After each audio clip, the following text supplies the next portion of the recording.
अस्सलामु अलैकुम रहमतुल्लाह।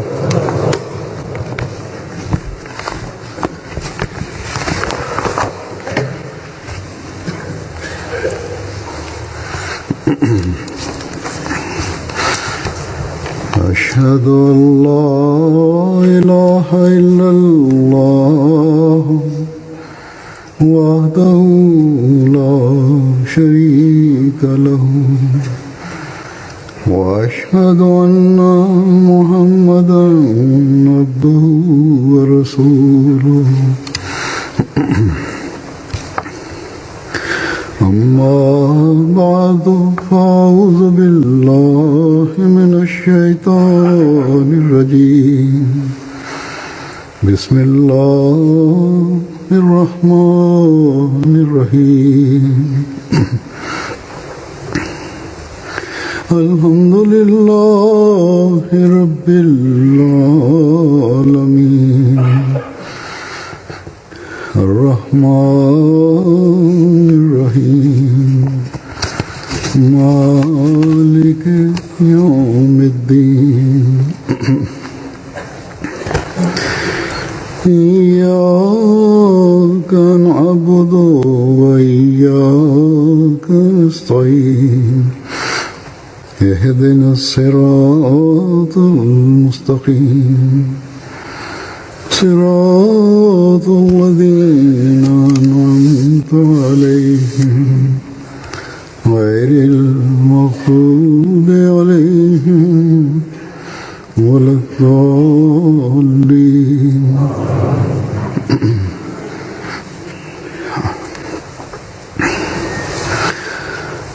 कल Kecha 23 kuni edi. 23 mart Ahmadiyya jamoati tarixida katta ahamiyat kasb etadi.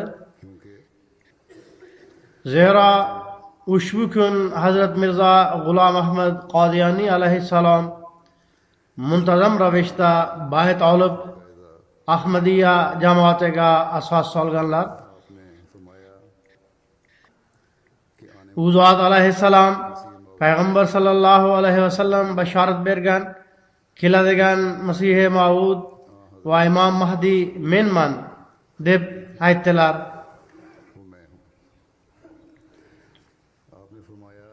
U zot alayhissalom shunday deydilar: men tavhidni qoyim qilish va qalblarda ilohiy muhabbatni paydo qilish uchun yuborilganman. U zot alayhissalom davom etib shunday dedilar: Alloh taolo yer yuzining turli mamlakatlarida yashaydigan qalbi pok barcha odamzodni, ular xoh Yevropada bo'lsin, xoh Osiyada bo'lsin, ularning barchasini tavhid tomonga tortish va o'z bandalarini yagona dinga jamlashni istaydi. Allah taolaning maqsad muddaosi ana shudir. Men ana shu maqsad muddao uchun dunyoga yuborilganman. Demak, sizlar muloyimlik, axloq hamda duolarga o'zgacha e'tibor qaratib, bu maqsadga ergashinglar. U zot alayhissalom yana shunday dedilar: menga ato etilgan maqom martaba payg'ambar sallallohu alayhi vasallamga ergashish va u zotni sevish natijasida topilgan. Shuning uchun butun dunyo uchun bu payg'am borki, ushbu rasulni sevinglar hamda u zotga ergashinglar. Natijada Alloh taolo bilan aloqalaringiz o'rnatiladi va sizlar muvahhid kishi bo'la olasizlar. U zot alayhissalom shunday deydilar: barcha odamzod uchun endi Muhammad Mustafa sallallohu alayhi vasallamdan boshqa birorta ham payg'ambar va shafoatchi yo'q. Shu sababdan sizlar ushbu yuksak martabali payg'ambar sallallohu alayhi vasallamni chin yurakdan sevinglar va osmonda najot topganlar safiga yozilishingiz uchun u zotdan o'zgalarni Hiç ham yuqori qo'ymanglar. Bilib qo'yinglarki, najot o'limdan keyin zohir bo'ladigan narsa emas, balki mana shu dunyoning o'zida yo'q, o'z jilvasini ko'rsatadigan najotgina haqiqiy najotdir. Kim najot topgan hisoblanadi?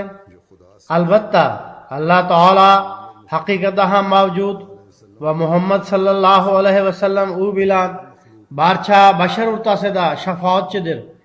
Shuningdek, osmon ostida u zotga ham martaba birorta ham payg'ambar yo'q va Qur'oni Karimga teng bironta ham kitob yo'q deb ishonadigan odamgina najot topadi. Hech kimning mangu qolishini Alloh taolo xohlagani yo'q. Lekin ushbu yuksak shonli payg'ambar to abad barhayotdir. Ana shu maqomni va payg'ambar sallallohu alayhi vasallamga nisbatan bo'lgan sevgini u zot alayhissalom doimo izhor etganlar. U zot alayhissalom o'ziga ergashganlarga ham bu maqom va sevgini o'z ko'zlari o'ngiga qo'yishni tavsiya qildilar. Hazrat Masih Maud alayhissalom va u zot alayhissalomga ergashganlar nauzubillah Hazrat Masih Maud alayhissalomning maqom martabasidan payg'ambar sallallohu alayhi vasallamning maqom martabasini pastroq deb tushunishadi deb aytadigan kishilar zolimdirlar. Shu kunlarda Aljazoirdagi Ahmadiylarga ham xuddi shunday ayb qo'yilib, ular qamoqxonalarda tashlanmoqdalar. Hattoki ular ayollarni ham tasarruf qila boshladilar. Ularga qarshi ham ishlar qo'zg'atilmoqda. Ularni bir necha soat yo'l bostirib, emzikli bolalari bilan boshqa shaharlarga olib boriladi. Ularga qarshi ishlarni ochib, qamoqxonalarga solishadi.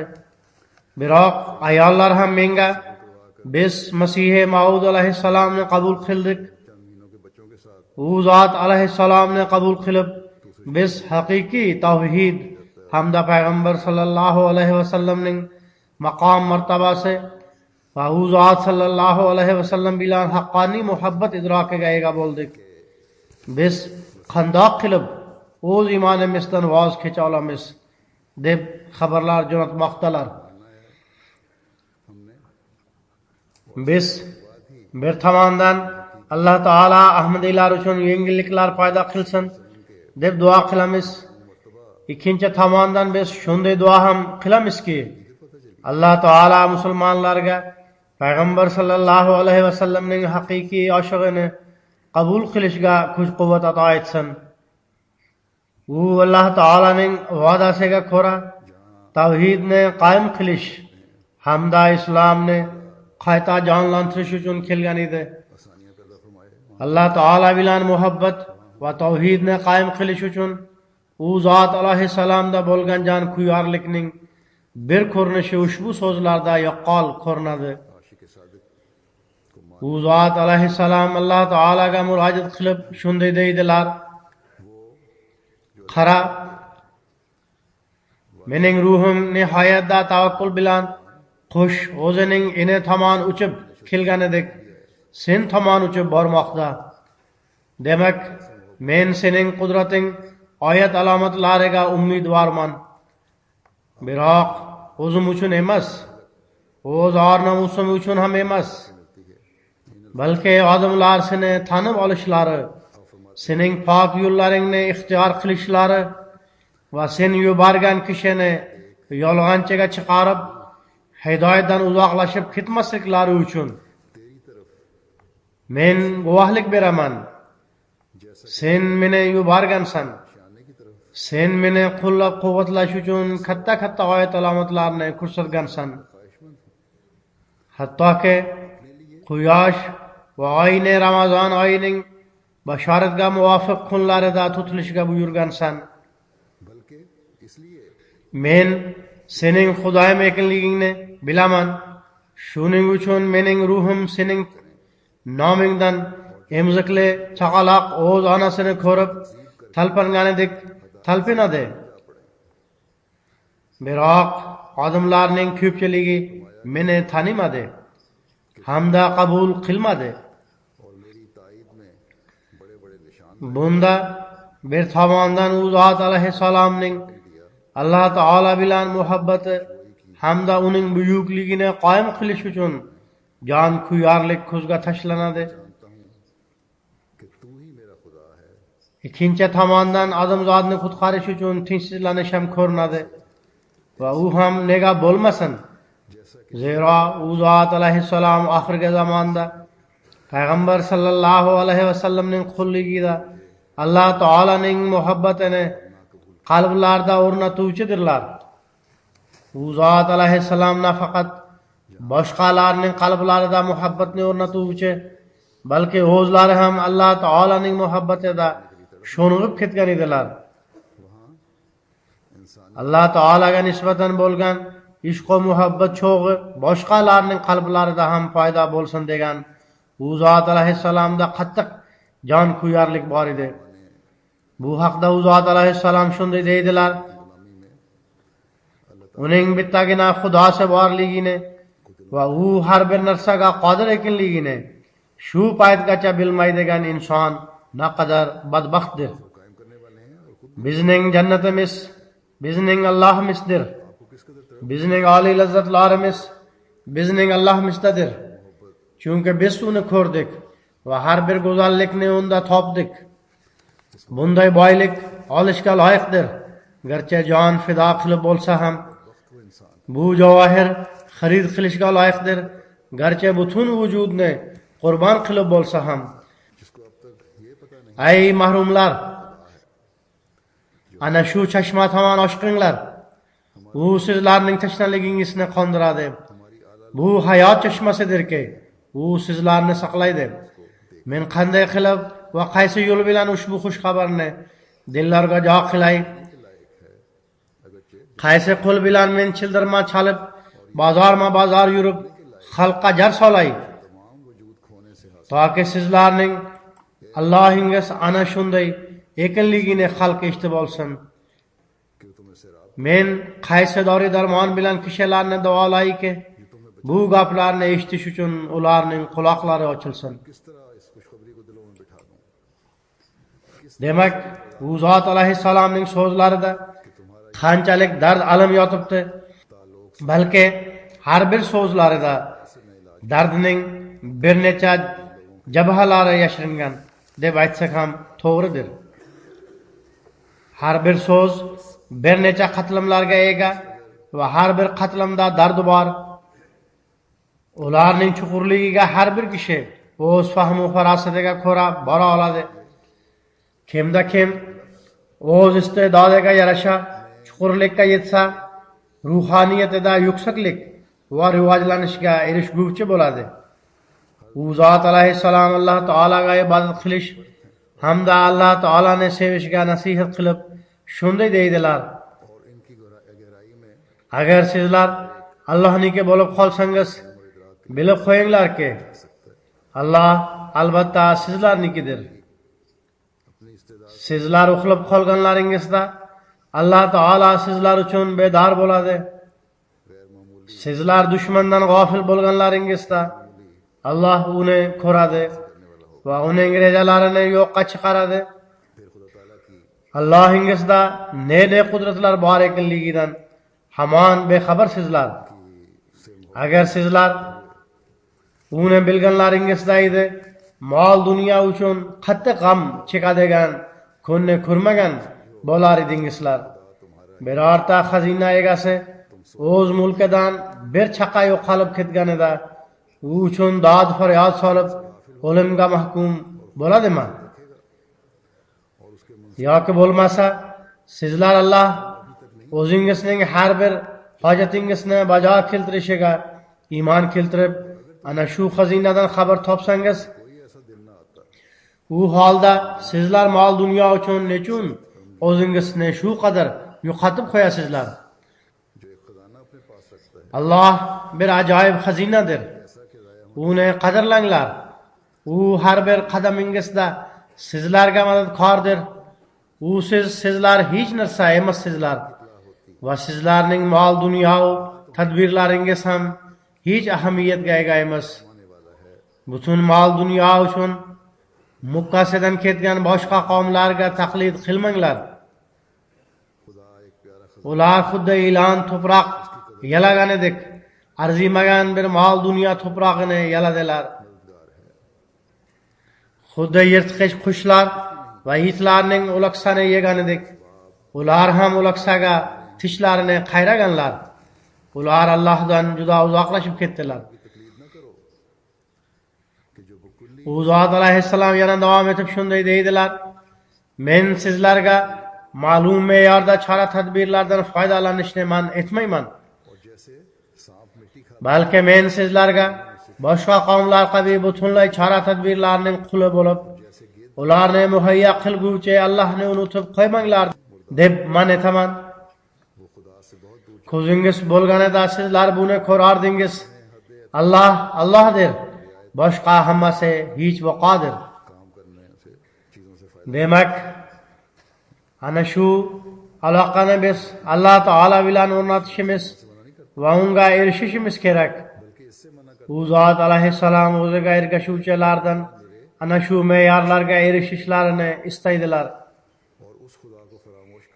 Men zikr qilib o'tganimdek, tavhidni qoyim qilish va islomni qayta jonlantirish ishi u zot alayhissalomga, payg'ambar sallallohu alayhi vasallamga ergashish hamda u zot sallallohu alayhi vasallam bilan bo'lgan ishq va muhabbat natijasida topilgan. Bu ishq va muhabbat manzaralari bizga u zot alayhissalomning zotida ko'p ko'rinib turadi. Bir voqeani ravi shunday bayon qiladi: bir marta u zot alayhissalom masjid-i muborakda yolg'iz aylanib past ovozda bir narsani o'qib yurardilar va u zotning ko'zlaridan yosh oqib turar edi.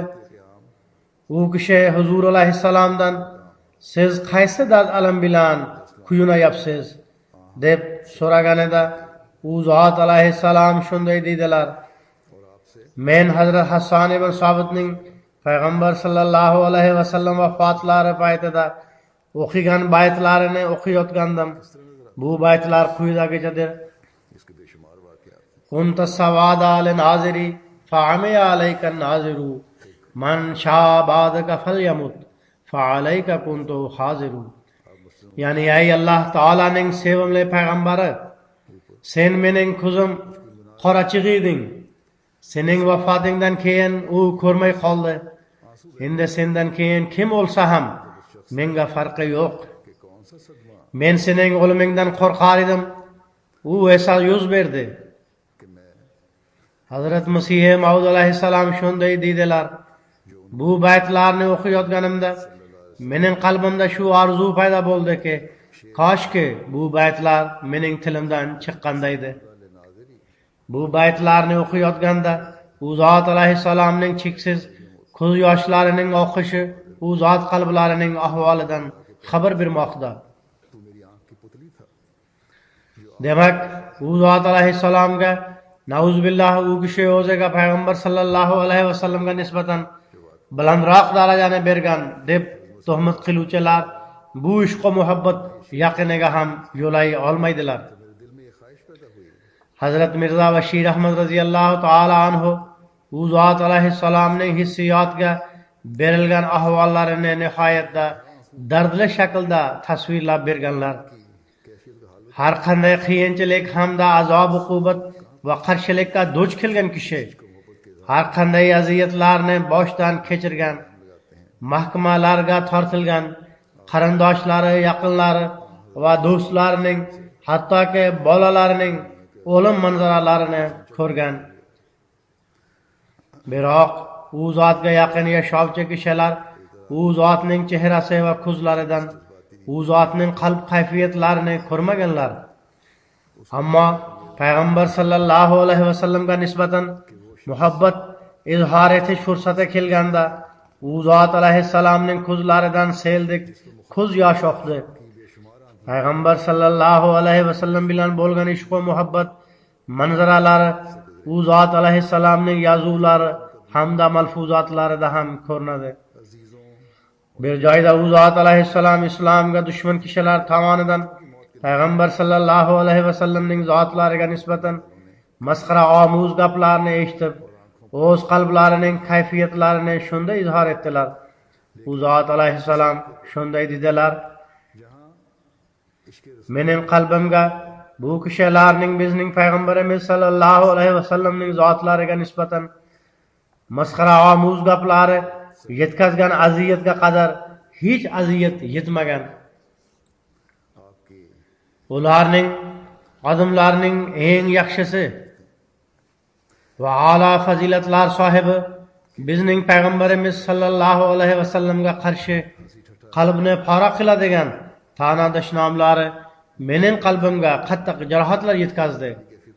Xudoga qasamki, agar mening barcha avlodim va avlodimning avlodi ham, mening barcha do'stlarim, mening barcha ko'makchi yordamchilarim mening ko'zlarim oldida qatl etilsalar va o'zimning ham qo'llarim va oyoqlarim kesib tashlansa, mening ko'zlarim qorachig'i chiqarib tashlansa va men o'zimning barcha maqsad muddaolarimdan mahrum qilinsam, o'zimning barcha shodmonlik hamda osoyishtaliklarimni yo'qotib qo'ysam ham, bu barchasi muqobilasida payg'ambar sallallohu alayhi vasallamga nisbatan iflos hujumlar qilinishi men uchun ko'proq azoblidir. Demak, ey mening samoviy podshohim, sen bizga o'z rahmating va yordamingni nozil qilgin va bizni bu katta sinovdan qutqargin. Qarang, xuddi shunday his tuyg'ularni bildiradigan kishi bormi? Ishq va muhabbatga iddao qiluvchilar ko'pdir. Payg'ambar sallallohu alayhi vasallamning or namuslari va xatma nubuvatning nomi bilan fitna, fasod va qirg'in balot qiluvchilar ko'p. Biroq ular payg'ambar sallallohu alayhi vasallamning maqom martabalarini dunyoga tan oldirish hamda islom va Qur'onni dunyoga tarqatish uchun qanaqa sa'y-harakatlar qilganlar. U zot alayhissalomning bu so'zlari faqat quruq da'vo emas, balki u zot alayhissalom bilan aloqada bo'lgan kishilar va begonalar ham u zot alayhissalomning payg'ambar sallallohu alayhi vasallam bilan bo'lgan ishq va muhabbat izhori, u zot qalbining ovozi va u zotning har bir amallaridan isbotlanadi deb guvohlik berishadi. Chunonchi buni izhor etib, g'ayri ahmadiylarning Amritsardagi Vakil nomli gazetasi u zot alayhissalom haqida u zot alayhissalomning vafotlari paytida shunday yozdi: ba'zi e'tiqod va da'volari xususida qattiq ixtiloflarga qaramay, janob Mirzoning buyukligi musulmonlarga, ziyoli musulmonlarga u kishining vafoti paytida ularning bir katta odami ularni tark etganini sezdirdi. Shu bilan birgalikda islomga muxoliflar muqobilasida u zot alayhissalom bilan bog'liq islomni kuchli himoyalash ham yakunlandi. Gazeta davom etib yana shunday yozadi: bugungi kunda biz o'z vazifasini ado qilgan ushbu kitoblarni qadrlashimiz va ularning buyukligini chin yurakdan tan olishimizga to'g'ri keladi. Gazeta yana davom etib shunday yozdi: kelajakda himoyamiz doirasi naqadar keng bo'lmasin, biz Mirza sohibning kitoblaridan behojat bo'la olmaymiz. Bu yozuvlarsiz islomni himoyalash mumkin emas. Demak, u zot alayhissalom nimaiki qilgan bo'lsalar, islomning Alloh taolaning oxirgi dini va to'la to'qis mukammal din ekanligini hamda payg'ambar sallallohu alayhi vasallamga bo'lgan ishqlari sababli u zotning maqom martabalarini tan oldirish uchun qilganlar. Dunyoga payg'ambar sallallohu alayhi vasallamning haqiqiy maqom martabalaridan xabar berdilar. Butun dunyoga hamda barcha dinlarga Muhammad sallallohu alayhi vasallam dinlariga o'xshagan din yo'q ekanligini oydinlashtirdilar.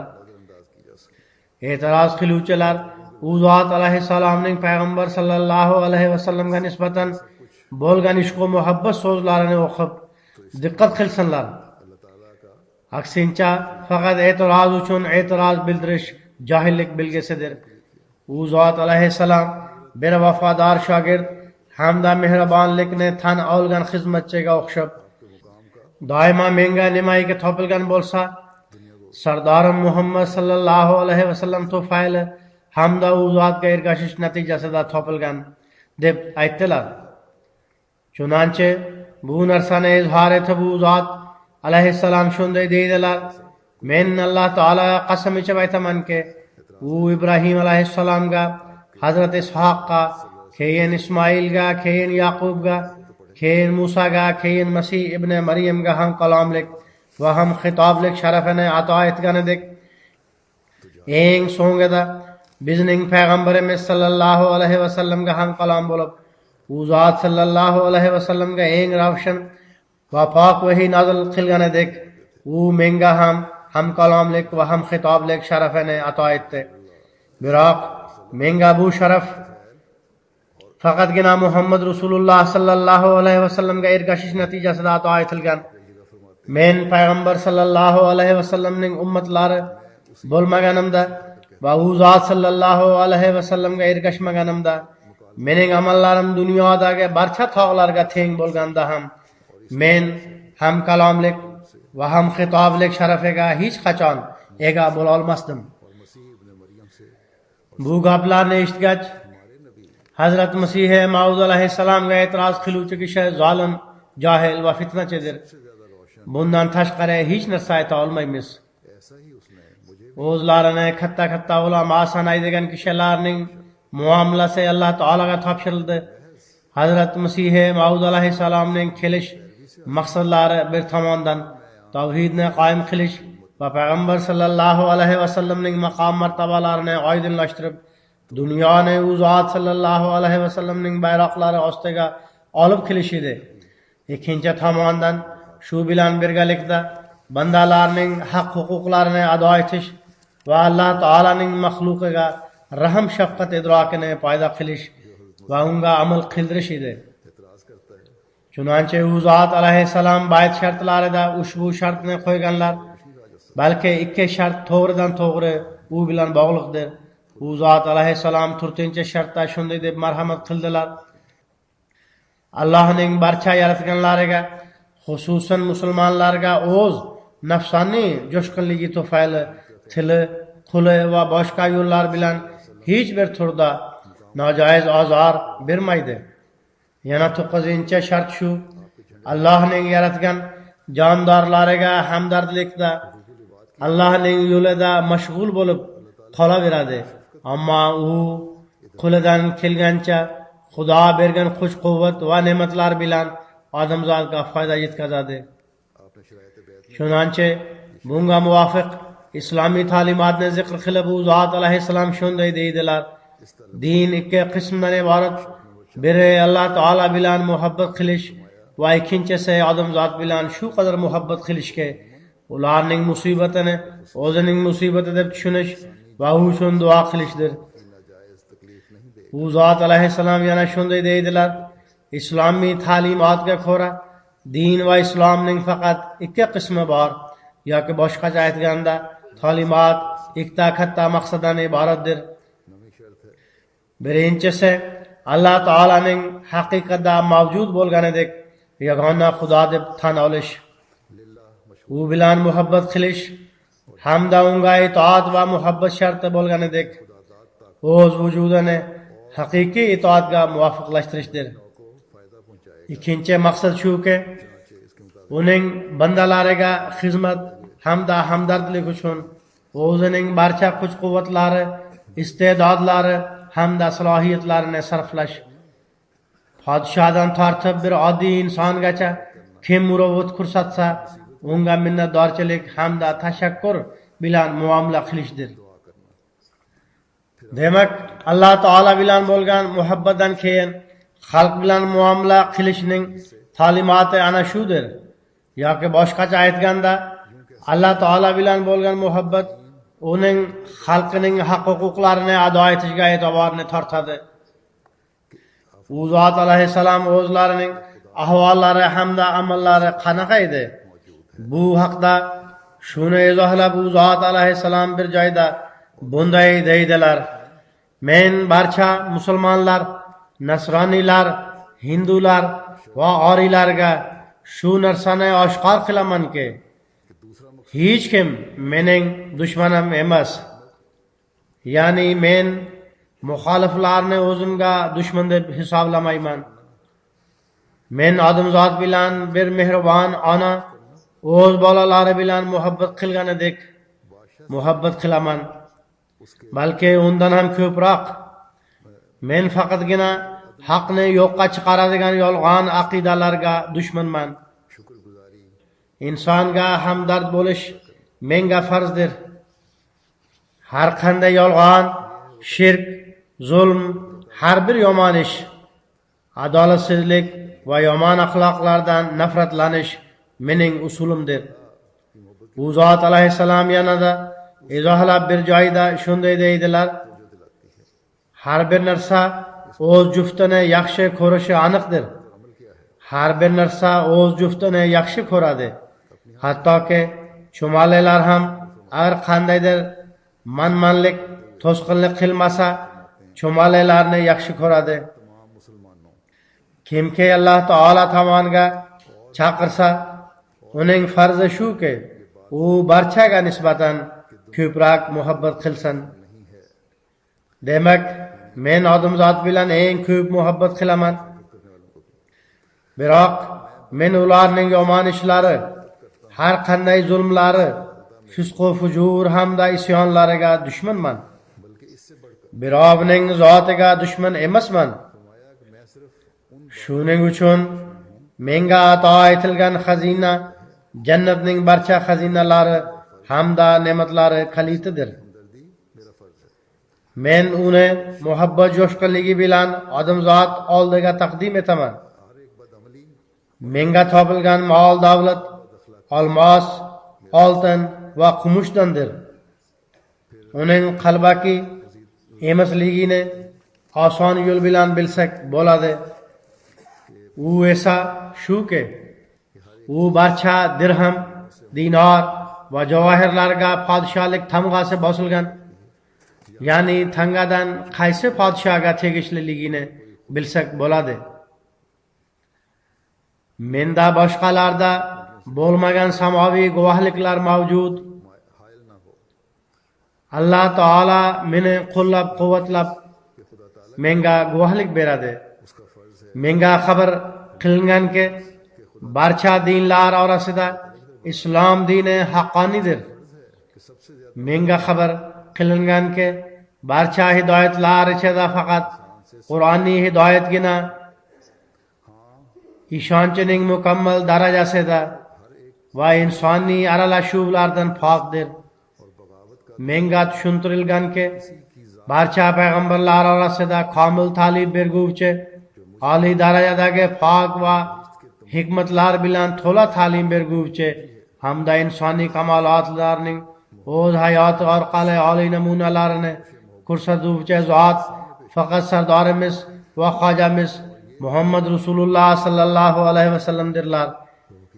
Menga Alloh taolaning pok hamda musaffo vahiysi orqali xabar berilganki, men u tomonidan Masihi Maud va Imom Mahdiyman.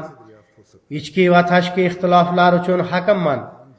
Menga berilgan nom Masih va Mahdi, bu ikkala nom bilan meni Rasululloh sallallohu alayhi vasallam musharraf qildilar. Alloh taolo o'zining vositasiz so'zlashuvida menga ana shu nomni bergan. Shuningdek, hozirgi zamon ahvoli mening ushbu nomim bo'lishini taqozo qildi. U zot alayhissalom, men odamzod bilan muhabbat qilaman va barchadan ko'proq muhabbat qilaman degan gaplari bilan faqat yozma turda bayon qilgan yoki faqat iddao qilgan emaslar. U zot alayhissalomning hayotlarida bu narsaning amaliy ko'rinishlari ham namoyon bo'ladi. U zot alayhissalom Masih va Mahdi bo'lishga da'vo qilganlar. Bu da'volarini tasdiqlash uchun Alloh taolo ba'zi balolar sifatida alomatlarni zohir qilganda u zot alayhissalom tengsizlanar edilar. Chunonchi Mavlaviy Abdul Karim sohib Hazrat Masih Maud alayhissalom uyining bir qismida yashar edilar. U kishi shunday rivoyat qiladilar: o'lit vabosi tarqalgan kunlarida har kuni son sanoqsiz odamlar unga chalinib o'lim og'usiga mubtalo bo'layotgan edilar. Hazrat Mavlaviy Abdul Karim sohib men Masih Maud alayhissalomning duo qilayotganlarini eshitib hayron qoldim deydilar. Hazrat Mavlaviy sohib shunday deydilar: u duoning so'zlari quyidagicha bo'lib, Hazrat Masih Maud alayhissalomning bu duodagi ovozlarida shu qadar dard va alam bor ediki, eshitgan kishi o'zini ham yo'qotib qo'yar edi. Uni eshitib kishi hissiyotga berilar edi. U zot alayhissalom Alloh taolaning ostonasiga yiqilib tazarru hamda yolvorib duo qilayotgan edilar. U zot alayhissalom dard bilan xuddi homilador ayol to'lg'oq tutgani kabi ovoz chiqarayotgan edilar. Mavlaviy sohib shunday deydilar: men diqqat bilan tinglasam, u zot alayhissalom xalqning o'lat azobidan saqlanish uchun ilohim, agar bu kishilar o'lat azobi bilan halok bo'lib ketsalar, unda senga kim ibodat qiladi deb duo qilayotgan edilar. Demak, e'tibor qilinglar, bir bashoratga ko'ra muxoliflarga azob kelmoqda. Biroq u zot alayhissalom uning uzoqlashishi uchun duo qilmoqdalar. Bu azobning uzoqlashishi sababli ehtimol ba'zi muxoliflar shovqin suron ko'tarishlari ham mumkin edi. U zot alayhissalomning bashoratlari shubhali bo'lib qolishi mumkin edi. Biroq odamzodga bo'lgan hamdardlik u narsani inobatga olmadi.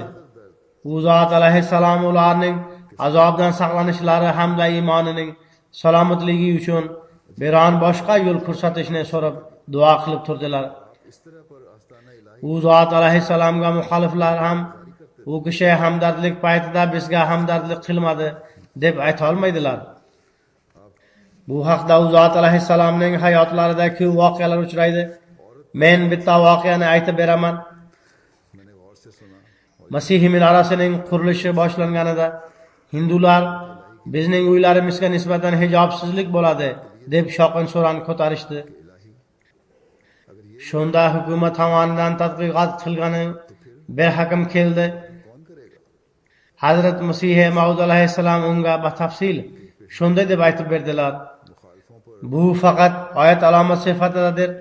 Unga chiroqlar qo'yiladi, atrof muhit ravshan bo'ladi. Hijobsizlik umuman bo'lmaydi. Agar ularning uylariga nisbatan hijobsizlik bo'lsa, unda bizning uylarimizga nisbatan ham hijobsizlik bo'ladi. Hijobsizlik bo'ladi degan o'y fikr noto'g'ridir. Barchasi behuda bahonalardir. Hakam bilan u yerda bir hindu lalla budhamal bor edi. Hazrat Masih Maud alayhissalom shunday deydilar: bu kishi shu yerda yashaydi. Qodiyonda bizga qo'shnidir. Shu shaharda yashaydilar. Bular bilishadi. Men doimo qo'shnilar hamda xalq bilan yaxshi munosabatda bo'lganman. Bu siz bilan birga lalla budhamal bor. Unda so'ringchi. Agar ularga qandaydir mening yordamim kerak bo'lgan fursat topilganda men ularga yordam bermagan bo'lsam yoki hech qanday foyda yetkazmagan bo'lsam, yana ulardan ham so'rab oling. Hech qachon shunday bo'lmaganki, bularga menga nisbatan ziyon yetkazish fursati topilganda ular menga ziyon yetkazmagan bo'lsin. Ular menga doimo ziyon yetkazganlar va men doimo ularga foyda yetkazganman. Shu paytda Lalla Buddamal sohib u yerda hakam bilan birga edi. U bu gapni inkor etishga jur'at qila olmadi, balki xijolat va sharmandalikni izhor etdi. Demak, Hazrat Masih Maud alayhissalomning namunalari ana shu edi. U zot alayhissalom ziyon yetkazuvchilarga ham xalqqa nisbatan bo'lgan hamdardligi uchun foyda yetkazdilar. मौलवी मोहम्मद हुसैन बटालवी साहब हजरत मसीह मऊद अलैहिस्सलाम का निस्बतन काफिरlik fatvosini berib Dajjal hamda adashgan deb aytib qarshilikni avjiga chiqardi. Mamlakat bo'ylab u zot alayhissalomga qarshi nafrat va dushmanlik alovini alangalatdi.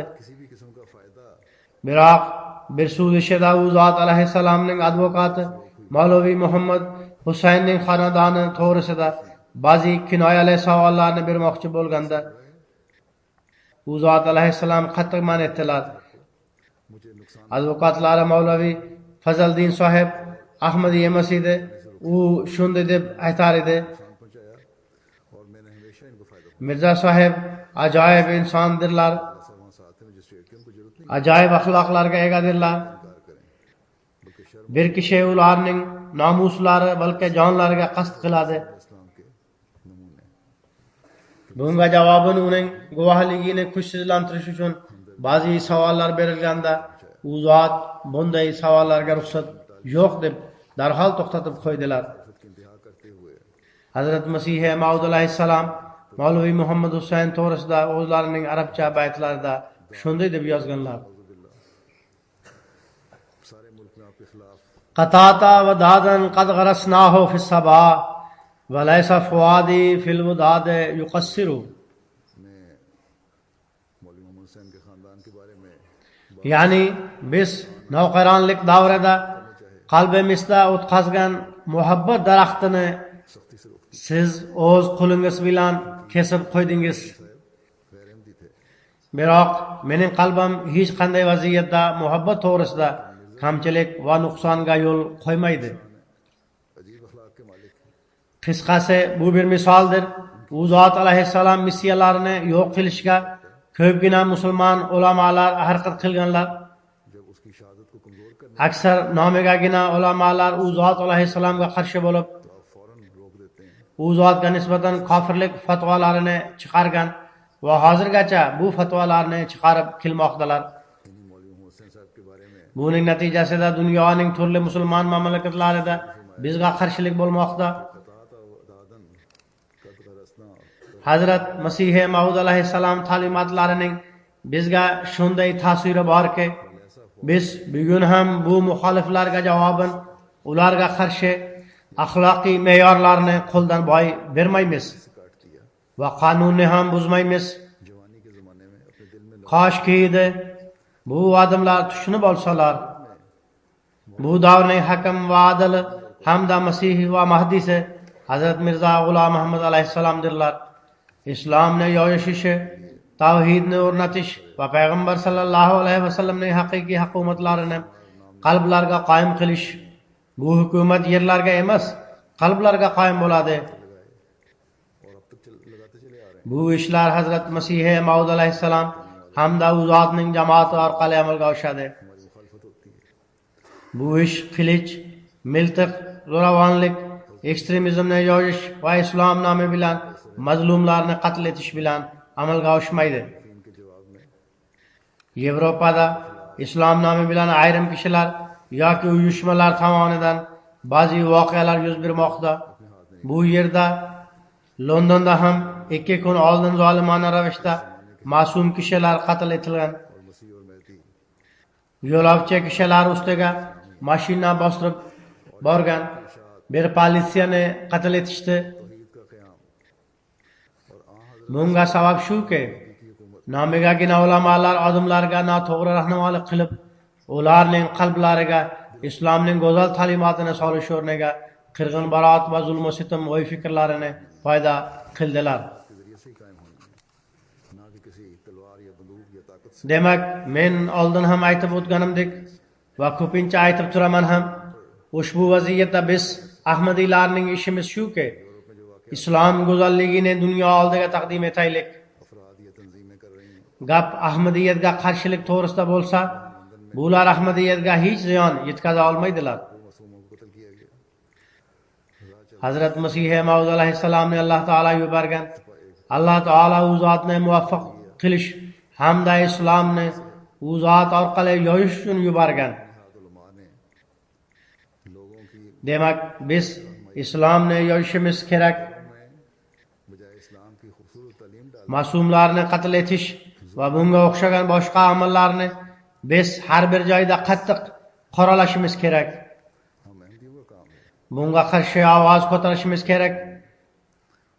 और अक्सर कहता हूँ Jabrlanganlarga hamdardlik qilish ham bizning vazifamizdir. पेश करें Hazrat Masih Maud alayhissalom shunday deb marhamat qiladilar. जुगाड़ सकते हज़रत मसीह मौला इस्लाम को Ay barcha odamlar eshitib olinglar. है इसलिए ये Bu bashorat yuru osmonni yaratgan Alloh taolonikidir. U o'zining jamoatini barcha mamlakatlarda tarqatadi. बस हमने इस इस्लाम को फैलाने Dalil va hujjat jihatdan barcha ustidan g'alaba ato etadi. कत्ल करने Shunday kunlar kelajak, balki yaqindir. की जगह रद्द करना चाहिए। Dunyoda faqat ana shu mazhabgina hurmat ehtirom bilan tilga olinadi. शादी करना भी हमारा काम है।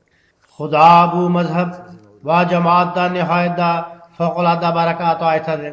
सुन रखो कि ये उसकी Buni yo'q qilishga uringan har bir kishini muvaffaqiyatsizlikka uchratadi. तमाम मुल्कों में फैला देगा। Bu g'alaba doimiy bo'ladi, hattoki qiyomat kelib qoladi. उनको गलबा बख्शेगा।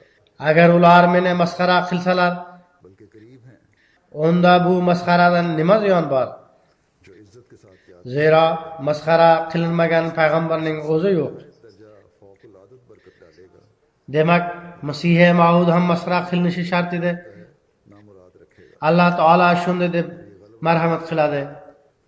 यहाँ तक कि Ya hasratan alal ibad ma yatihim min rasulin illa kanu bihi yastahzi'un. क्योंकि कोई नबी नहीं Demak, har bir payg'ambarning masxara qilinishi Alloh taolo tomonidan bir alomatdir. जैसा कि अल्लाह ताला फरमाता है कि या Biroq barcha odamlar ro'parasida osmondan tushadigan kishini farishtalar ham u bilan birga bo'lsa, kim ham uni masxara qiladi? निशानी है Demak, aqlli kishi bu dalildan Masih Maudning osmondan tushish o'y fikrining xato ekanligini tushuna oladi. मगर ऐसा आदमी Esda tutinglar, आसमान से hech kim osmondan tushmaydi. Hozir mavjud bo'lgan barcha muxoliflarimiz vafot etishadi. कि मसीह Ulardan hech qaysisi Iso ibn Maryam alayhissalomning osmondan tushayotganini ko'rmaydi. से नहीं उतरेगा। Bularning tirik qolgan avlodlari ham जिंदा मौजूद o'lishadi. वो तमाम मरेंगे। Ulardan ham hech biri Iso ibn Maryam alayhissalomning osmondan tushayotganini ko'rmaydi. So'ngra avlodlarining avlodlari ham o'lishadi. Ular ham Maryam o'g'lining osmondan tushayotganini ko'rishmaydi. औलाद की औलाद मरेगी। O'shanda Alloh ularning dillariga tashvish soladi. Salib g'alaba qilgan davr ham o'tib ketadi. Dunyo boshqacha tusga kirdi. Biroq Maryam o'g'li Iso alayhissalom hunuz osmondan tushmadi. आसमान से ना उतरा। O'shanda donishmandlar birdaniga bu aqidadan bezor bo'ladilar. Va 3-asr hali bugungi kun bilan tugamaydiki, Iso alayhissalom kelishini kutayotgan musulmonlar va nasroniylar qattiq umidsizlanib va hafsalasizlik bilan bu yolg'on aqidani tark etadilar. So'ng dunyoda bittagina din va bittagina rahnamo bo'ladi. सो मेरे हाथ से वो तुम बोया Men esa urug' ekkani keldim va o'z qo'llarim bilan urug' ekdim. Endi u unib chiqib o'sadi hamda gullaydi va hech kim uni o'sishdan to'xtata olmaydi. हमने अगर इसकी सब Alloh taolaning Masihi qulidan bu urug' uning fazl marhamati bilan o'sib gullamoqda. Biz bu daraxtning ko'kargan shoxlari bo'lishimiz uchun Hazrat Masih Maud alayhissalomning yozuvlari hamda amallaridan isbotlanganidek Alloh taolo bilan muhabbatimiz, payg'ambar sallallohu alayhi vasallam bilan ishqimiz, odamzodga nisbatan hamdardlik hamda muhabbatimiz bizning har bir amalimizdan ko'rinishi lozim. Alloh taolo buning uchun bizga kuch-quvvat ato etsin.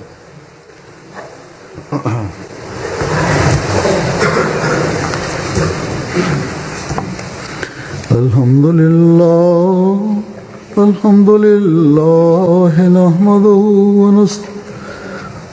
لله نحمده ونستعينه ونستغفره ونؤمن به ونتوكل عليه ونعوذ بالله من شرور أنفسنا ومن سيئات أعمالنا من يهده الله فلا مضل له ومن يضلل فلا هادي له ونشهد أن لا إله إلا الله ونشهد أن محمدا عبده ورسوله عباد الله رحمكم الله إن الله يأمر بالعدل والإحسان وإيتاء ذي القربى وينهى عن الفحشاء والمنكر والبغي يعظكم لعلكم تذكرون اذكروا الله يذكركم وادعوه يستجب لكم ولذكر الله أكبر